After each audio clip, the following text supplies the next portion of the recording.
পুরস্কারের পরবর্তী ক্ষেত্র হচ্ছে সমাজ সেবা বা জনসেবা। পুরস্কার পাচ্ছেন ডক্টর জাফরুল্লাহ চৌধুরী, মরণোত্তর।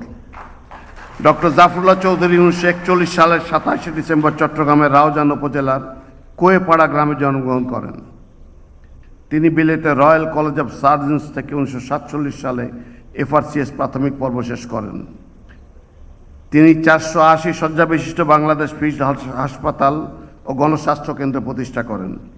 তিনি আধুনিক চিকিৎসা সেবা প্রদান, শিক্ষা ও গবেষণার মাধ্যমে জাতীয় ও আন্তর্জাতিক নীতি, বিশেষ করে জাতীয় ঔষধ নীতি 1982 প্রণয়নে গুরুত্বপূর্ণ ভূমিকা পালন করেন।